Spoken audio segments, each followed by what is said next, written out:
नाजरीन, अवामी न्यूज़ में खबरों का सिलसिला जारी है। हम आपको 7 से खबर देते चले। ऑल पाकिस्तान वापडा हाइड्रो इलेक्ट्रिक वर्कर्स यूनियन के मरकजी सदर अब्दुल लतीफ़ निज़ामानी की हिदायत पर 7 के चेयरमैन सोहेल परवेज मेमन की जानिब से वापडा हाइड्रो इलेक्ट्रिक वर्कर्स की यूनियन जायज़ मुतालबात मनवाने के लिए एहतजाज मुजाहरा करके धरना दिया गया। इस मौके पर वापडा इलेक्ट्रिक हाइड्रो वर्कर्स यूनियन 7 के चेयरमैन सोहेल परवेज मेमन ने कहा है कि हमारे जायज़ हकूक़ और मुतालबात को अब तक आला इंतज़ामिया ने मंजूर नहीं किया, जिसकी वजह से इनको मुश्किलात दरपेश हैं। मुतालबात ये है कि हमारे कच्चे मुलाजमीन को पक्का किया जाए, पाकिस्तान वापडा के मुलाजमीन को तनख्वाहों को बढ़ाया जाए, वापडा में फ़र्ज निभाते हुए शहीद होने वाले वापडा मुलाजमीन के बच्चों को सरकारी नौकरियां दी जाए। कोरोना वायरस के खात्मे के बायस वापडा मुलाजमीन को रिस्क अलाउंस और सेफ्टी किट्स फराहम की जाए। ऑल पाकिस्तान वापडा हाइड्रो इलेक्ट्रिक वर्कर्स यूनियन का प्रेसिडेंट है साईं हमारा कायद साईं अब्दुल लतीफ़ निज़ामानी साहब।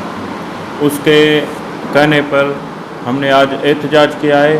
हमारे वापडा जो है ना मज़दूरों का इदारा है और हमारे जायज़ कुछ मुतालबात हैं सालों से जो हम जिसके लिए एहतजाज कर रहे हैं वो मंजूर नहीं हो रहे हैं। इस सिलसिले में आज हमने एहतजाज किया है। हम भी जो वापडा वाले हैं काम 24 घंटे हम अपने इदारे के भलाई के लिए काम कर रहे हैं और मेहनत कश हमारे जो है साइडों पे जो काम करते हैं हम भी पब्लिक से रिलेटेड हैं, लोगों से रिलेटेड हैं। हमें भी सेफ्टी किट्स मुहैया की जाए जिससे हम अपने आप को सेफ रख सकें।